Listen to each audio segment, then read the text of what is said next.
how do we handle deconstruction?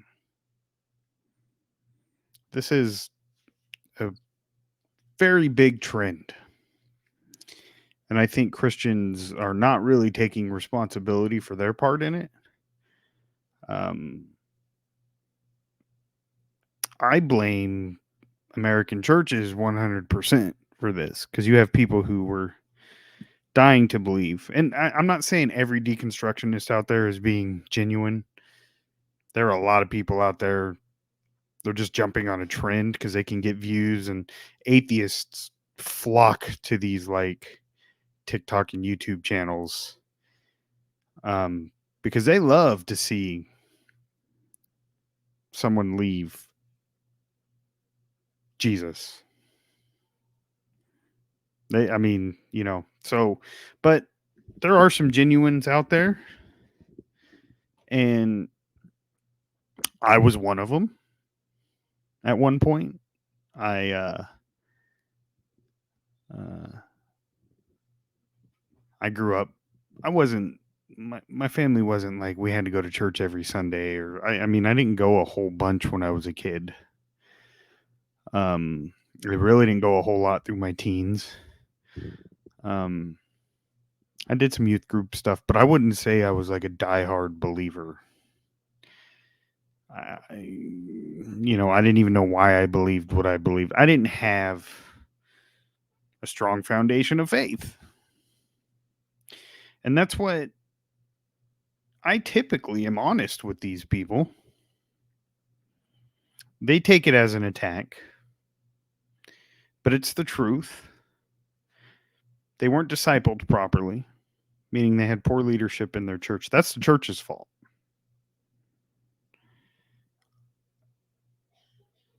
They weren't, their faith, they didn't have reasons for their faith. They just believed because they had always gone to church, or they were told they needed to believe, or they grew up in a religious family, or they really didn't have a personal reason for their own faith. It was just kind of like taken for granted. That was kind of my thing. My family just had a family of Christians, and my grandma was really devout, but I always, there was just something about her that, this is what brought me back eventually, but because she was so strong.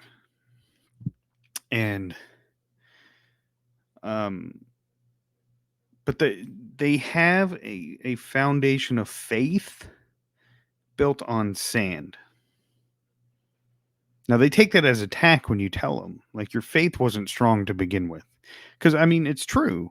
If a couple bad things happen to you, or you encounter some bad people in the church, and that's enough for you to not believe that Christ died for you, then you didn't have strong faith to begin with. That's not an insult. That's the truth.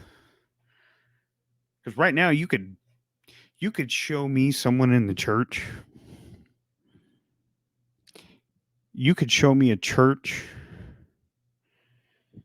where, I don't know, think of a horrible human. You could show me a church where Vince McMahon is the pastor. Let's say the WWE is a church, and you find out that your pastor, Vince McMahon, is like trafficking women, or he's accused of it. That ain't shaking my faith at all. 20 years ago, that would have made me think, well, Christians are hypocrites. Right? Because I had no idea why I believed what I believed. Because my beliefs were tied to people around me. What pastor said, my beliefs were tied to man. My beliefs were tied to a building that I went to, and where a man stood up in that building. And I've had hellfire and brimstone preachers. I've had the progressive preachers. Even to this day, I don't pick a denomination. I guess if I'm going to go to a church, I pick a Baptist church. I just kind of, I kind of like what they do. But I don't really subscribe to a denomination. My faith now is so different. My faith came by divine experience, and that's like a whole. I have my testimony on TikTok. So, but how do we treat like, and it's not insulting them. It's not telling them they're going to burn in hell. That may be where they're going, but do you really think that's what Jesus would have told them? I don't think Jesus ever flat out, and I'm willing to be wrong about this. I don't have the Bible memorized, but I don't think he just flat out face to face said, "You're going to burn in hell." He tried to get them closer. And we see that in John 20, 24 through 29. It's going to be a long read, but in here we see Thomas doubting. Now, Thomas, one of the 12, called the twin, was not with them when Jesus came. So other disciples told him, "We have seen the Lord." But he said unto them, "Unless I see his hands, the mark of the nails, and place my finger into the mark of the nails." He wanted to stick his finger through the hole of Jesus in order for him to believe. And unless he could do that, he said, "I will never believe." So what did Jesus do? Did Jesus tell him he was going to go to hell for not believing? Did he tell him he was a crappy person for not having faith and for doubting? What did Jesus do? 8 days later, his disciples inside again, and Thomas was with them. Although the doors were locked, Jesus came and stood among them and said, "Peace be with you." Then he said to Thomas, "Put your finger here and see my hands. Put out your hands, place it in my side. Do not disbelieve, but believe."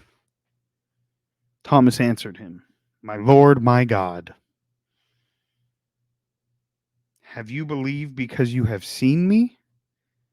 Blessed are those who have not seen and yet have believed." I wish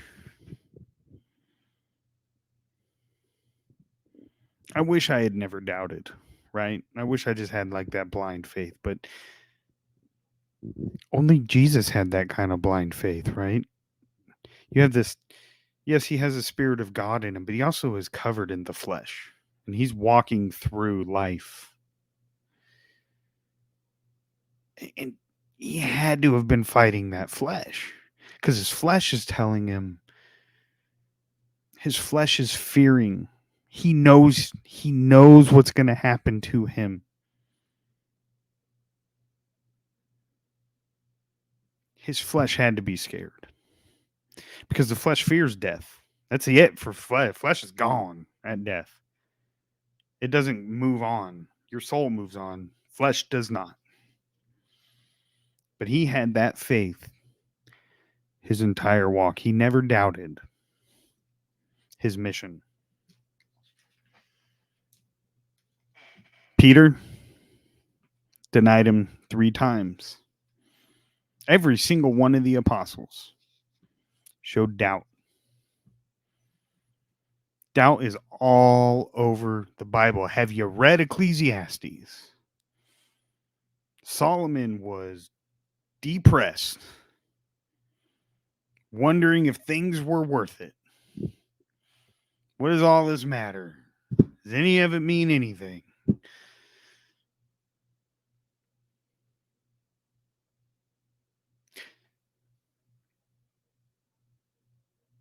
Very few show no doubt in here in this book. The Old Testament is full of stories of people just believing Noah he just did what God told him to do and he trusted. But even Job, who was blameless but But even he, like, God, why? Why? What is going on? So, eh, offer a reconstruction, because that's what I went through. And I'm here, man. Like, and my faith cannot be shaken.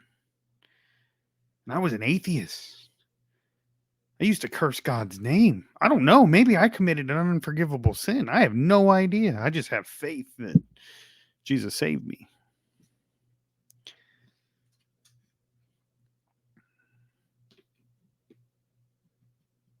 I've arrogantly begged God to show me himself. And he did eventually. So these are people that wanted to believe.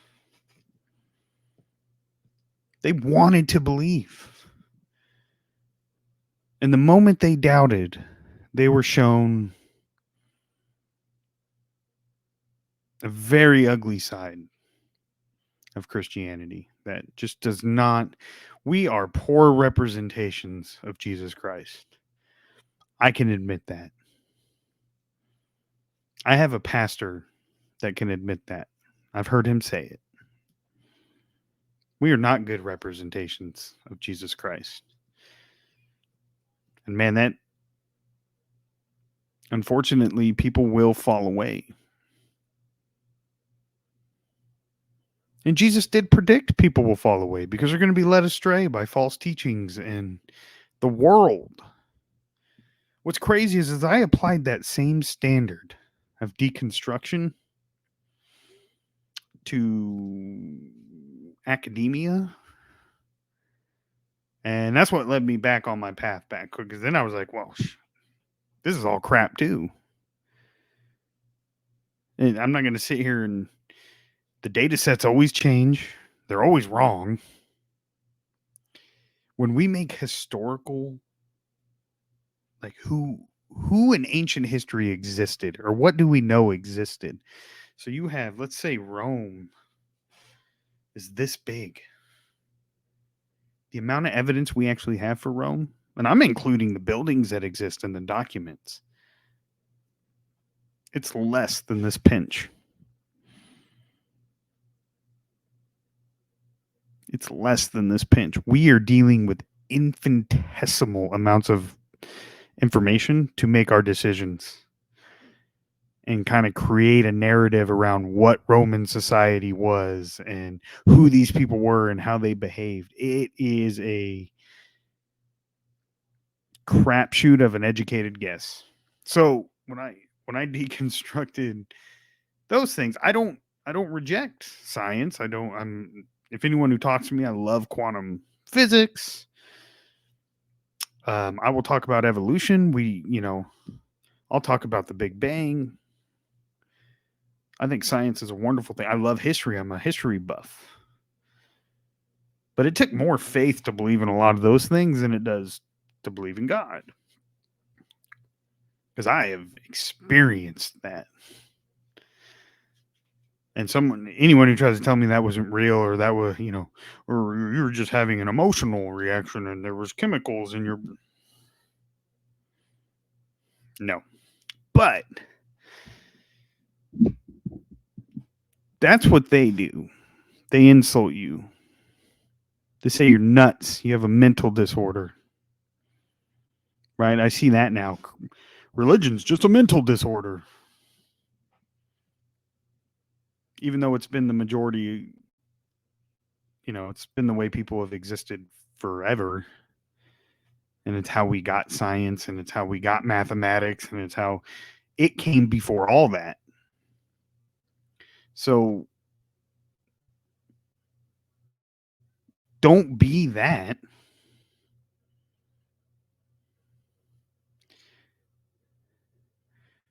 Don't be the nihilistic skeptic, the scoffer, the mocker. Because when you insult these people, that's what you are. You are the scoffer. And you are the mocker.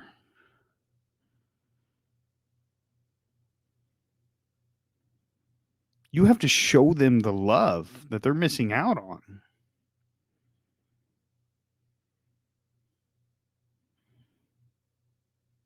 You have to try to bring them closer. That's what Jesus did. He brought Thomas closer. Look, you can touch me. You can stick your finger in there. And you can believe. But blessed are those who cannot see and still believe. And that's everyone who, after Jesus ascended to heaven, we all believe without seeing. We have faith. Have faith in that enough to know that it's powerful enough to bring one of those sheep back into the flock. You're not going to get them all. People are going to fall away. The path is narrow. Even the elect will be deceived. I can go on and on. Jesus said this is all people will be lost forever. It doesn't mean you don't try, and it doesn't mean they're terrible people. And someone having doubts, would you have, if I told you Thomas had doubts, you'd probably go, yeah, that's in the Bible.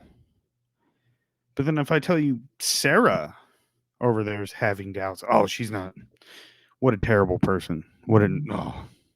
She's not a true believer. I guess in the sense, yeah, that, I'm just go back to my original point that their faith, the foundation of their faith is built on sand. You have to recognize that. When someone's having doubts, you should go, oh man. You should realize that their faith is a house of cards. And do you really want to be the one to go, I'm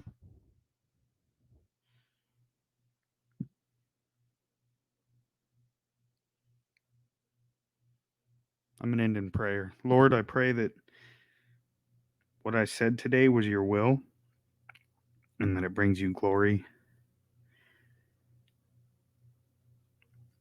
and that we as a church can do better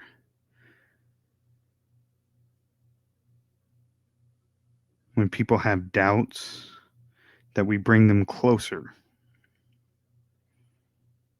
and not push them away, Lord.